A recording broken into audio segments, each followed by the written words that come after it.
É o seguinte, quando o governador José Ivo Sartori, nesta quinta-feira, conversando com os deputados estaduais da base e dirigentes partidários que pertencem também à base, quando ele perguntou para todos eles o que eles achavam a respeito da promulgação ou não por parte dele do projeto aprovado pela Assembleia, elevando os salários dos ocupantes do andar de cima, do Poder Executivo, do Poder Legislativo, do Poder Judiciário, do Ministério Público Estadual, do Tribunal de Contas do Estado, da Defensoria Estadual, quando ele fez a pergunta, esse projeto foi aprovado no ano passado e o Tarso não promulgou, deixou para o Sartori.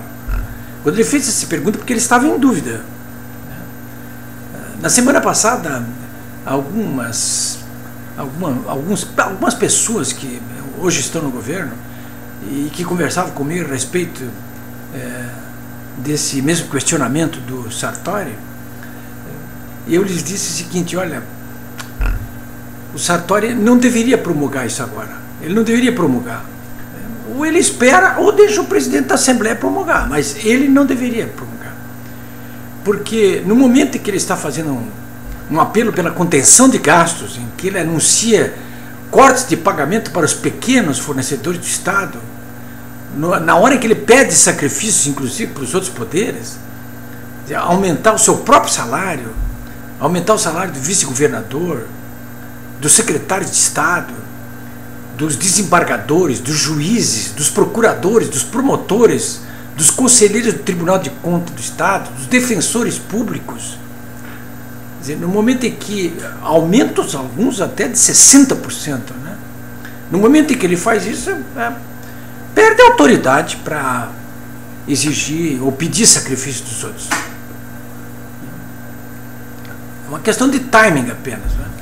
Alguém me diz o seguinte: mas o governador não recebe aumento há 8 anos. É verdade, o governador não recebe aumento há 8 anos. Tem que ajustar isso aí. Tanto que o aumento concedido ao governador ficou bem dentro da inflação desses 8 anos aí. Dos deputados não, dos demais não. Mas a verdade é o seguinte: não era o momento, esse não é o momento. O governador Sartori, como todos os governadores que ocupam a função, que começa a função, eles têm um período de graça aí que dura o quê? Alguns duram até 6 meses, depende, né? O governador Sartori está queimando aí esse período aí, está antecipando esse período, né? Porque essa decisão dele de assinar, de promulgar esse projeto de reajuste, olha, senhores, é um desgaste que ele... mas o Sartori assume que faz. Bom, tudo bem, eu também assumo que faço, né? Agora eu não sou governador do Estado. Eu quero chamar a atenção também, em relação a esse assunto aí, por uma questão que já vem me inquietando há muito tempo aí, que eu quero colocar para vocês. Coloquei até na notinha que vocês podem ler aqui acima, que é a seguinte: vocês já perceberam de que modo os advogados passaram a controlar os poderes do Estado, se apossaram do comando da máquina estatal e se beneficiam dessa situação? Prestem bem atenção aí agora mesmo em relação a esse aumento promulgado pelo governador Zé Ivo Sartori, né? Quase todos que estão assim no topo do salário do Estado, que receberam esses aumentos enormes aí, muito acima da inflação, quase todos eles são membros das carreiras jurídicas, né? Quase todos eles. O Poder Judiciário, todo ele. Tribunal de Contas do Estado, praticamente todo ele. O Ministério Público, todo ele. A Defensoria Pública, todo ela.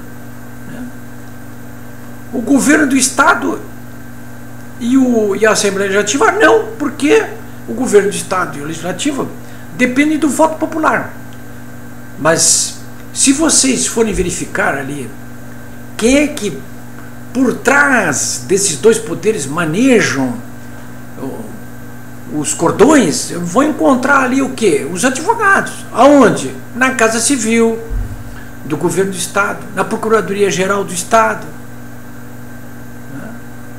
Na Assembleia Legislativa, a mesma coisa. Eles estão ali por trás de tudo, né?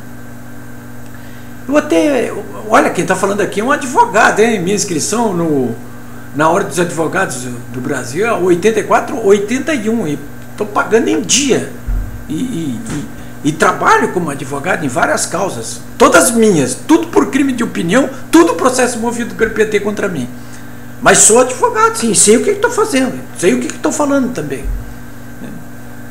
Aliás, até quero encerrar essa conversa aqui contando uma historinha divertida nessa sexta-feira aqui, para que vocês curtam no final da semana, que era uma historinha que se contava muito na Faculdade de Direito da URGS, né, que eu frequentei há muito tempo atrás, né, coisa de 40 anos atrás. Mas era uma historinha a respeito que se contava dos advogados, né, que era a seguinte, que um advogado, era em Londres, não era no Brasil, porque aqui no Brasil não se faz isso que eu vou contar, né? Vocês sabem, né?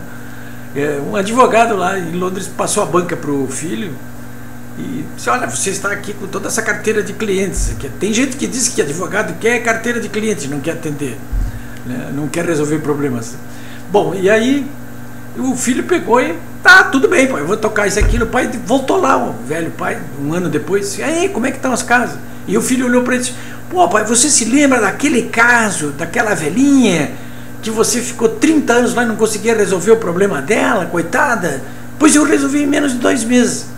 O pai olhou para o filho, que era advogado, e disse para ele, você é um estúpido, porque os honorários pagos por essa velhinha bancaram todo o teu curso de Direito, e poderiam ter bancado o teu filho, mas você pega e resolve isso aí assim, sem mais nem menos.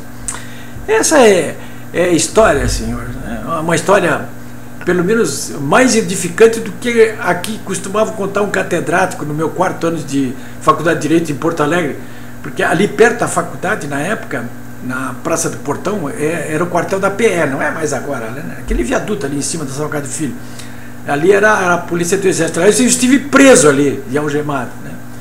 Mas quando eu era estudante da Faculdade de Direito, um catedrático, na época tinha catedrático ainda, né? Os senhores do raio e do trovão faziam o que queriam. E os soldados do quartel, da PE, de noite, muitas vezes eles, principalmente na época da ditadura, passavam na frente, de noite, ficavam fazendo treinamento na frente da faculdade. E esse catedrático, eu estudava de noite, tinha que trabalhar de dia.